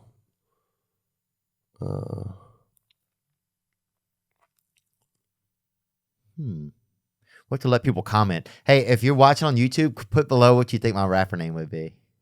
And it can be good or bad. You can make fun of me if you want. Thick. Oh, yeah. Oh, something GED would be good a little. GED. Yeah. No, that doesn't really work. Thalamus. Victorium. GED. Oh, damn. That sounds pretty good. Foundless Victorian GED. That sounds like some Harry Potter, pervy Harry Potter kind of. Some horny shit, yeah. Yeah. Oh, I've been horned out. These were the other words of the year. ASAP horny. ASAP horny. That's not bad. Little medium. Little medium is hard. Especially if you're like a seancer. Mm-hmm. If you read in brains, bro, a little medium, that would be pretty Well, good. like dude. throbbing Vaughn. Would that work? That sounds more like just for sex. I Yeah, want to be able to do some all right. music too. My mom, yeah, all right, facts. I want to have a talent. Throat Vaughn. Ooh, I don't want that, dog. You rap with it, man. Come on, man. Throw it on. I'm gonna have a lot of dudes rolling up with that meat mail trying to put a letter in the box, dog. Hey, we got Young Gravy and Throat Vaughn, man. New mixtape. That's right. Make them say. We can say, oh. What do we got? What are they? Yeah, Zach? what do we got? Last couple were kind of whack, but so 2021 was Vax. Like vaccination, all right, whatever. 2020 was Words of an Unprecedented Year, which again is like, I don't know. Climate emergency, dude. I like how it was all this shit, and then we got Goblin mode this year, man. No, dude. God Somebody damn. they must have a different sponsor. Yeah. Obviously, this year is sponsored by Monster Energy, dude. If they went into Goblin mode, Toxic, Youthquake. Youthquake, I like that, man. I don't know any of these words. Youthquake is kind of lit though. It sounds a little sus. I don't know. Post. Wow, they added an emoji. Word of the year in 2015 was an emoji. Damn, life sucks, man. Oh, there we go. Vape was already one. Selfie. Squeezed middle. What is that? Squeezed middle. Yeah, that's good. Carbon footprint. Sudoku. Podcast. Okay, 2005. There we was go. podcast. 2005. Look at how much better things were, man. We had Sudoku and podcast. We had carbon neutral. Yeah, I think it got bad in 2009 when they called us simples. It was simples and unfriend. And now we're looking at vape, selfie, and That was getting bad, yeah. damn, man. That's when it got weird. What else we got, Zach? Anything else in the news? With the Hindi word of the year. Oh, yeah. It was right there. It was right there. Go back. I couldn't really read what it was, man. Yeah. Maybe I don't want to pronounce it. You got it. You got it, man. Samvidhan. Or the Constitution. I'm gonna go with Atmanarbhata or self-reliance. All right, yeah. Yeah, I don't have a lot of Hindi That's information, what I was expecting, honestly. unfortunately. What is your age range? I know you do a lot of the MILF-ing. What is the age range on that? And what is the age range on that MILF-ing? So I'm not. Are you an age demon, or is it just matter? Is it just about I think it's gonna be like. I mean, I think most people probably can assume, but like some people just don't really get it. Like, I'm not loyal to only older women. Like, No. that's not. Yeah, No. people do make that assumption. Because like Right. there's literally a video that dropped of me walking in Buffalo, New York, with this girl who was just clearly not a MILF, holding hands, and it got like 6 million views, and all the comments were just, "Oh my god, bro, that's not a MILF. What is going on?" I was like, dude, like, I mean, yeah, MILFs are dope, but I'm not. It's like a solar eclipse or something. I'm not discriminating, man. The age range, I mean, I dated a girl that was 4 years younger than me for a little bit. Okay. She's a sweetheart. She's And really she had a cool, child? Very mature. She did not have a child. Okay. The oldest woman I've been with was 54. Okay. And that was 28 years older than me. Right? Yeah, I think that's very fair, man. My mom and dad were 38 years apart. Really? Yeah. Damn, mine are 21 years apart. Wow, and that's far. Or were. And I thought that was a lot. One of your parents passed away? Yeah, my dad died when I was 16. Oh, man. So did mine. When you were 16? Yeah. Really? Yeah, he had cancer. Fuck, man. My dad fell on the ice. Nuh-uh. Hit his head while walking my dog. My dad was way older, though. My dad was born in 1933 in Switzerland. Was he really? Yeah. Dude, my dad was born in 1910 or 1912 Damn. in Nicaragua. Wow. Damn, we got a similar situation, man. Yeah, so my grandparents, Rudolph and Verena, are from like 1880 or something. Yeah, my dad was born in 1933. Mom born in like 56. And yeah, 23-year difference. And and here I am, man. I like having older parents. I liked it. Yeah, well, I think it probably adds some sort of a worldliness to you as well, like things you don't even recognize that. Mm-hmm. And you have to also, I think I realized, I was thinking about this the other day, you're watching an older person. So then how you interact with the world and how you interact with things is probably going to be a little bit different than if you have like a capable and, constantly on the go father. Mm-hmm. Whereas if you have someone that's probably just, even just spending more time at peace or relaxing or just sitting there. My dad would just sleep all the time and his eyes would start leaking. And I didn't know what was going on. He was just old. People get older. Yeah, absolutely. Wait, so how old was he when he passed? He was 86. 86. Wow. while you were 16. But that's so wild, man. Gosh, what a dark surprise. Your dad just went for a walk? Hit his head. We were. It was in the middle of winter. He slipped on the ice, hit his head, and like didn't realize it till like 5 hours later. But he had like internal brain bleeding, and he started having a bad reaction. And it's fucked up because I was at my homie's house and we were like smoking and just chilling, and I got a call from my mom like, "Yo, Dad's in the hospital. Like, And you were stoned? you should come." I was stoned, and that freaked me out extra. I mean, by the time I got there, obviously I sobered up, but I was. Yeah, it was just really bad timing. But I think overall it kind of helped me in life, man. Like I at least looking back, I'm proud of how I took it. You know, it motivated me. My mom kind of shut down for a while and couldn't do a lot because she was just like, you hit her so hard. So I kind of became the man of the house when I was 16, and I had to get myself into college and do all this stuff. And I think it motivated me a lot, man. Like I miss my dad like shit, but I think that was a turning point for me. Did you get to say anything to him when you got to the hospital, or he was unconscious? Nah, it was bad timing. I think right when I got there, he had just like reached the point of like not being able to talk anymore. So he was like kind of like coughing and shit. But yeah. And obviously I said shit to him. I don't know. Maybe hopefully he heard it. But yeah, man, I was 16. It was January. He's born in Switzerland. I think I said that, and Swiss citizen and everything. Man, I still see his family sometimes. He had 5 siblings. Grew up in a family of 6, and every single one of them has died in an accident, except for the 2 that are alive, who are like 95 and 96. Damn. So my family's just on some shit. Man. Yeah. And you just hurt yourself. Yeah, I break my shit all the time, man. Yeah. It's that extra 2 inches that you don't even extra account 2 for. inches, man. I'm gonna survive, man. I'm not gonna die. I think if I make it to 50, I'm gonna be happy. Yeah, I'm sorry about that, man. It's interesting that when that kind of stuff happens, and then how it processes into the rest of your life. Did your mother remarry? Mm-mm. My mom's had a few boyfriends since, and I'm always talking with her about it. We're really close. My mom and I became like best friends. We're Was really she at your close. show the other night? Not the other night. She's been to a few on this tour. She's coming tomorrow. Actually, we're going to Austin, Texas tomorrow. Nice. My mom and I are super tight, man. I see her as much as I can. She's had a few boyfriends since then, but like, I'm protective. Yeah. They're whack. One of them was cool, but one of them was whack. So, I think she's still in love with him. So she's trying things out, but, Yeah, I wonder if love kind of feels like it goes on after we die, doesn't it? It feels like it has like a power that's bigger than us. Do you ever think about something like that? I remember at one point, the one time that I really felt like I was in love with somebody, it was this girl, I don't know, I want to say about 3 years ago.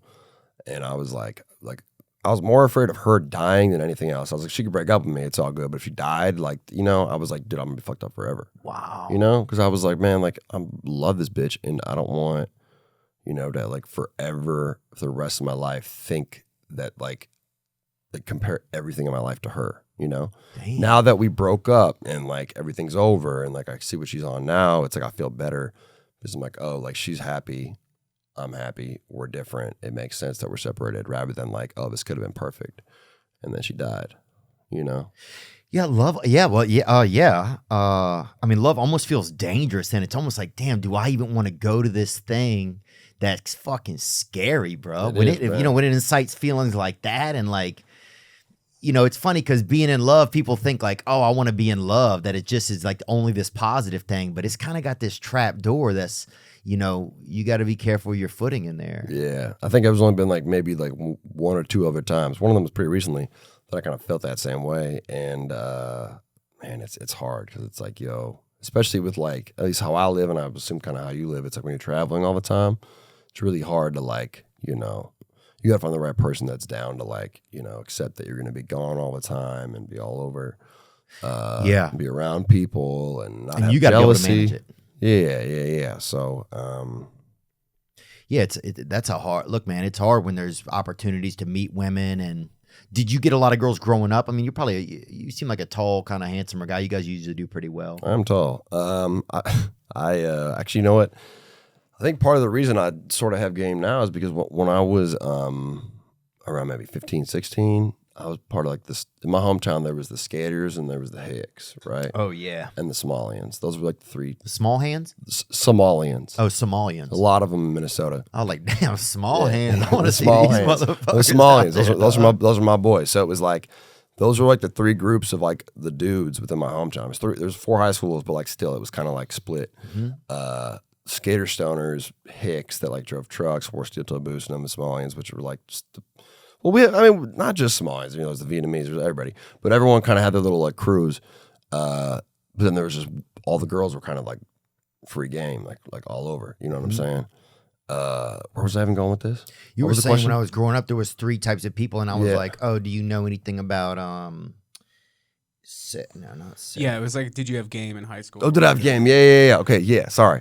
The whole thing is, all my friends in my little skater crew were handsome motherfuckers, and they were really good at skateboarding. And I wasn't that good at skateboarding, and I had kind of ugly, skinny, had acne and shit. So I had to develop game in order to wheel on the same women that all my peers were wheeling on. You know what I'm saying? So I had to develop game early, and dude, I used to just like go out solo and like go to like, dude, I was like 15 or 16, and I would just go out to like either like a bar and like find my way in, or like go wherever and just like meet women? sober and just like meet and like see, like try to train myself, And then I finally got that game, and like I had some really hot girlfriends in high school that made me look ugly as shit because I was dusty.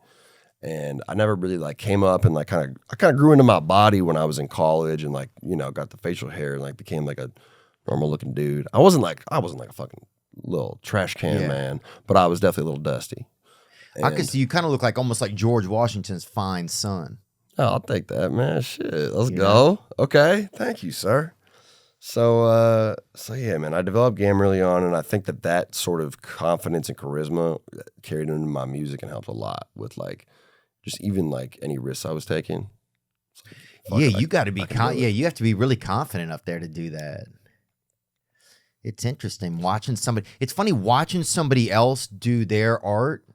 You can't even believe that you do anything that's even remotely similar to it. Yeah, you because know? it's mad different. Mm-hmm. Yeah, like I was up there with Trevor the other night watching. We're like, dude, we should have freaking done music, dude. We were so pissed at ourselves because it just, there's such a different energy. Like with comedy, it's just like, hey, you're almost just like, hey, don't you wish I could do music? It's almost like you just wish you could, But it's funny watching somebody else perform. Sometimes it doesn't even feel like you do anything similar to that. Yeah, I remember I don't think I've been to one of your shows, but I've been to a few of Trevor's, and I mean, I get so impressed with the last one I was at. Chris D'Elia came out. Oh yeah, he's Anthony Jeselnik came out, and Mark Hayes, and man, dude, just the what's the word? Just the improv levels were insane, man. I was like very impressed. I feel like anyone who does comedy. Am I wrong in thinking that anyone who does comedy would be really good at acting? I don't know. I feel like you could slay that shit. Yeah, I think acting is just a lot more like, even I did a part in a movie recently with Bobby Lee. It was a friend of mine's movie, This Guy Lies. It's about a sober living, and we did some parts in it. And even watching some of it back, I'm like, oh, acting, you don't move at all. Like even like I didn't think I was moving much like when we were recording, but I was like, oh damn, there's some parts where I'm even moving too much. Like acting is like you're not doing anything, bro. I mean, you're getting the message across, but that's all you're doing, I finally tried some acting with Comedy Central recently. That shit was actually a lot of fun. I saw, what was it? I did like 4 little sketches with them. There was one I saw that was, I think it was with Pizza Hut maybe or something. I did some shit with Pizza Hut too. That Pizza shit was Hut. good. I did with Comedy Central. I did one. It was like a polyamorous rom-com, and then there was one about me being a human taxidermist. One about me meeting God, and we're about to drop this one called that shit's funny. Oh, I nutted on DMT, that one. Yeah, no, that's another good one though. I just got the final cut of this one called Clot Ones. I think I can reveal like the plot. It's like Hot Ones, but they hooked me up to a menstrual cramp simulator and like were throwing blood at me. It was lit. It's fun. It's Damn, about to they're be going funny. dark over there. Yeah, no, the whole thing was funny, man. Comedy Central was dope. Yeah. I had fun doing a little bit of acting, man. I want to do more of that. Yeah. But yeah, that's, I mean, I'm not, but it's like, you're kind of like this, you're just kind of this energy, this force, and I think people want to be around it. Anything else in the news, Zach? I'm trying to think of. We hit a lot of news. I got a kind of a crazy video of these guys slapping each other at an IHOP. Can I go pee again? Yeah, sure. So what, take me through. So like you do like sampling a lot of your music. You find things you like from the past. What is that like What are like? Can you just do that? Take me through some of that. It's complicated. Legally, you gotta like clear everything, and since my lyrics are very not friendly, especially for like these older songs where it's the estate or it's someone older who's listening to it, a lot of times they don't like hip hop. So trying to just straight up clear something doesn't work often. A lot of times we'll just bring ideas into the studio and then kind of just recreate or make something similar, and that works easier. It's annoying.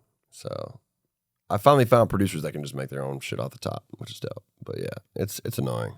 What is it? So say if you do use a song, do you have to, if you do want to use something, do you have to reach out to them first? How does that kind of work? I didn't at first when I was starting on SoundCloud and doing all that. A lot of my songs that blew up really big, I didn't because I didn't even know how. I didn't have any, legal folks to help me with it, and I just said, you know what, they can only sue me for as much as I made off the song, so it's worth it because I'll still get whatever attention I need off of it or whatever.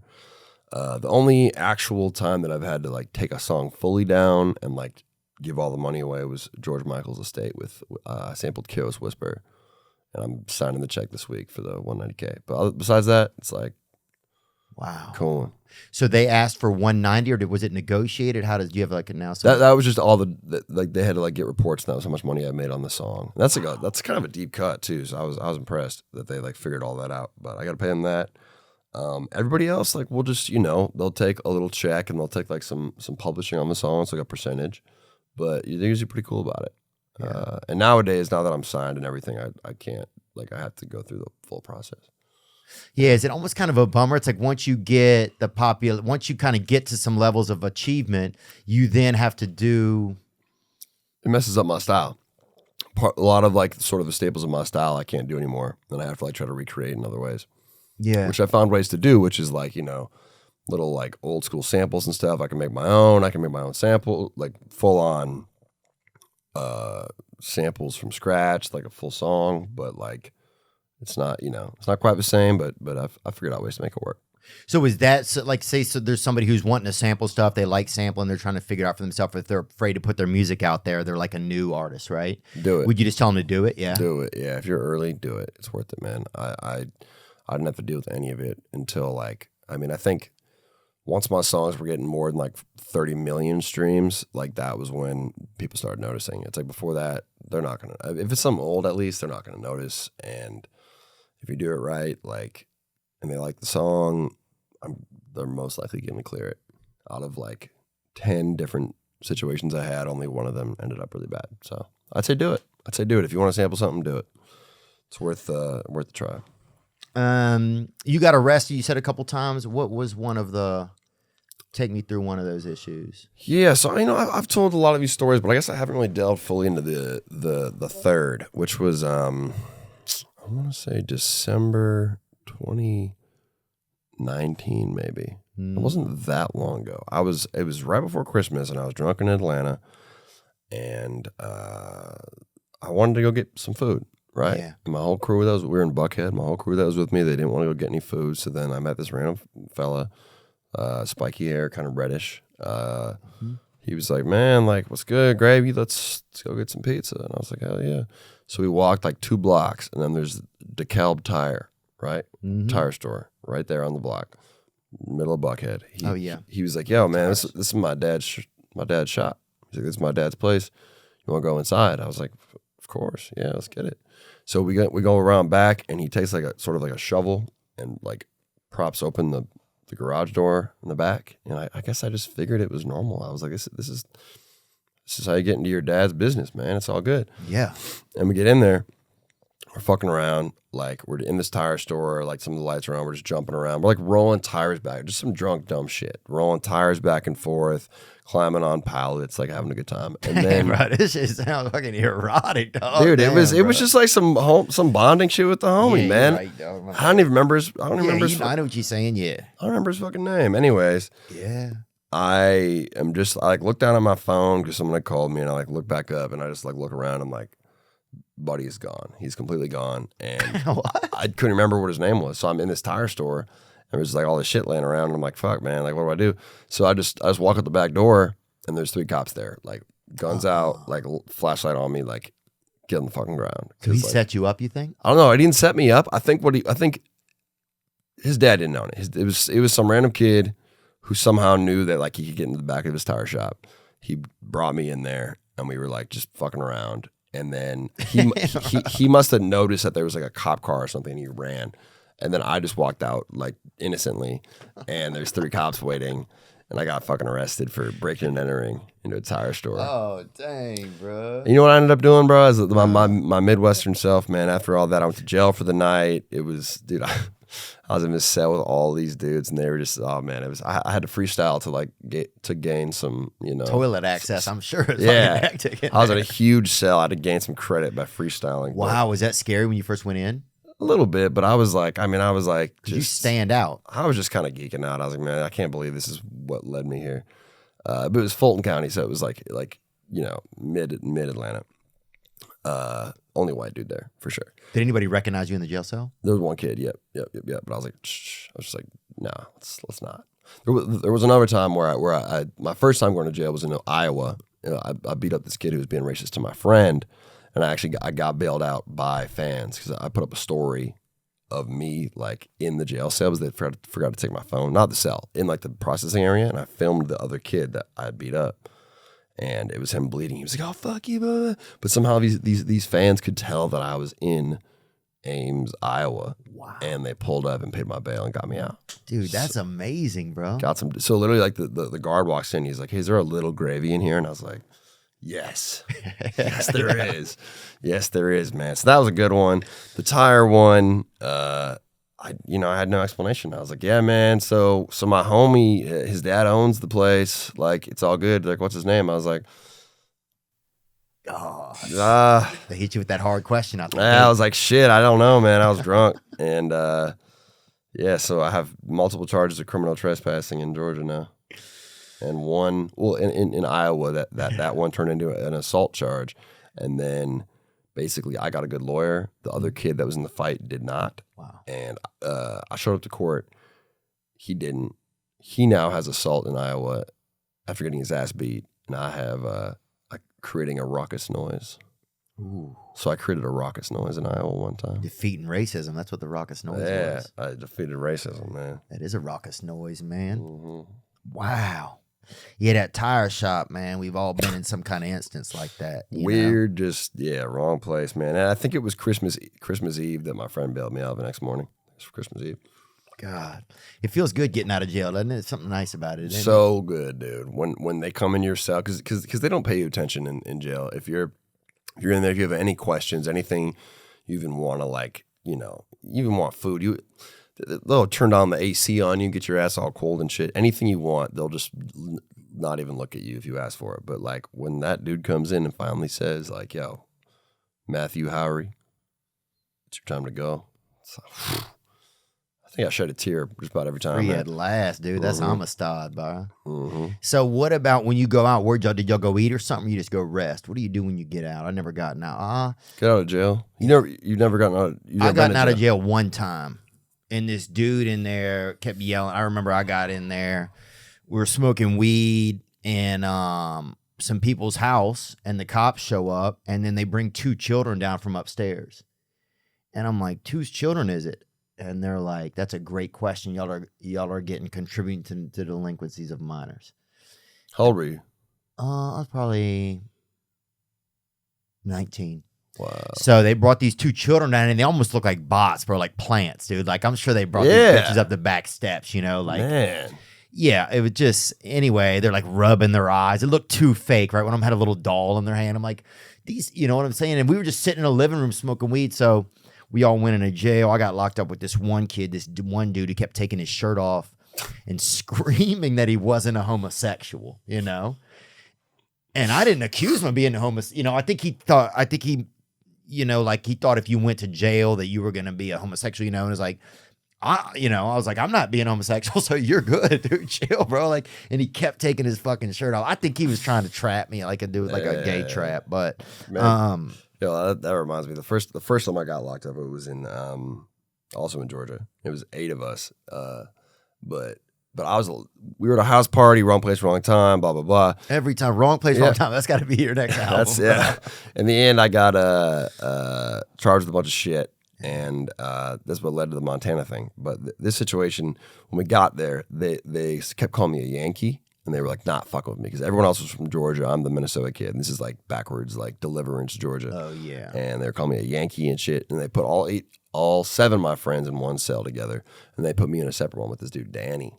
Danny was a pedophile on an oxygen machine. So it was like I'm kind of like they're kind of shitting on me, but they're kind of not.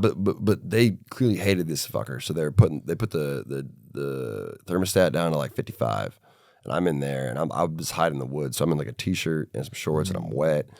And Danny luckily got 2 blankets because he's got something wrong with him. So he gave me a blanket. He told me a lot. Bro, I was in there for probably 24 hours. I learned a lot of shit from Danny, man. Reading, Pennsylvania. He told me everything about that damn city. Tried to teach me how to hotwire a car. With no car in front of you, just free like like imagining it, and about how he didn't actually rape anyone, and it was interesting, 24 hours. But yeah, man, they just.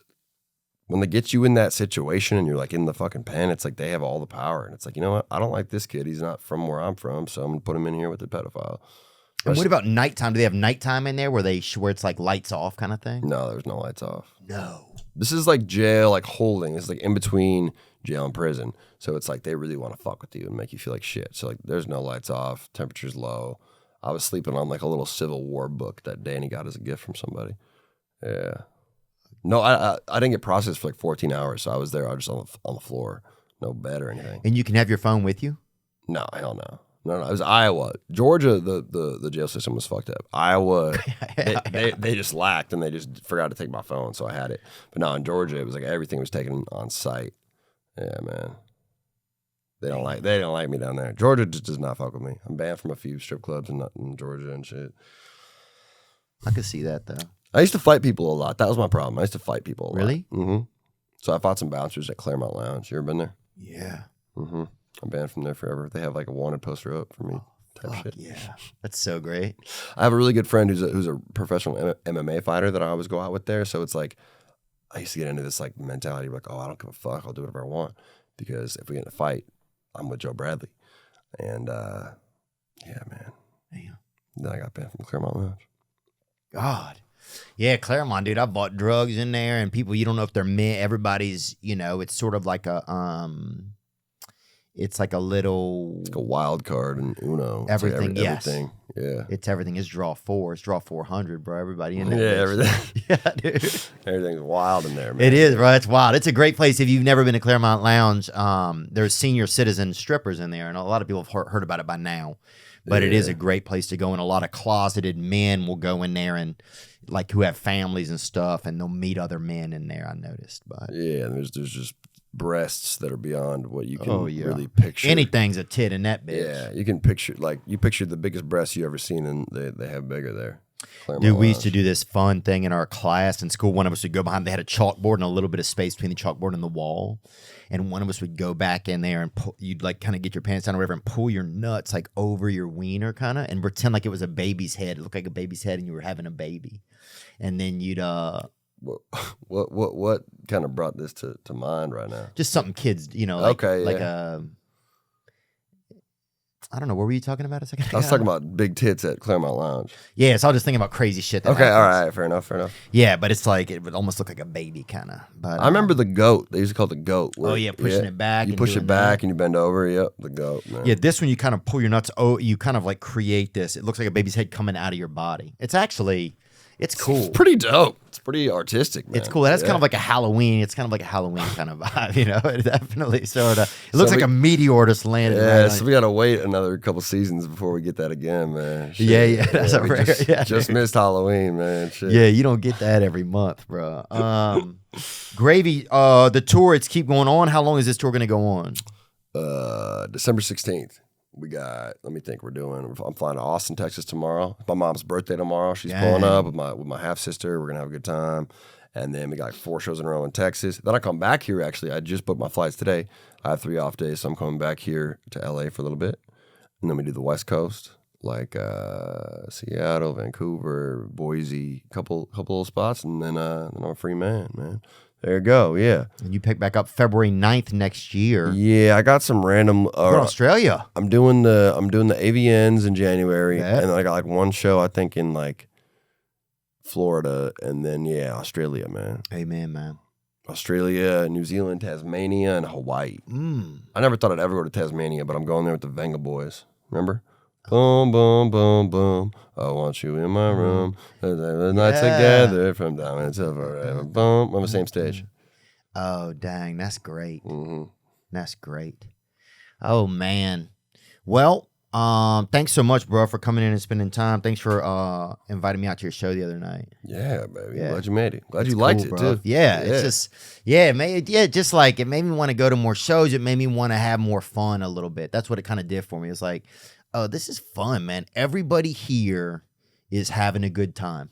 Mm-hmm. That's the goal. That's the goal, man. I'm glad people we try to make the show like epic but fun and like, everyone comfortable. I could not help but have a good time. And also you see that earned out MILF. It's like you got That's crazy. The Earn MILF is God. insane, man. Yeah, Respect to dude. him and her, man.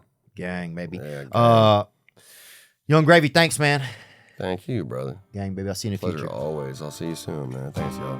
Now I'm just floating on the breeze, and I feel I'm falling like these leaves. I must be cornerstone.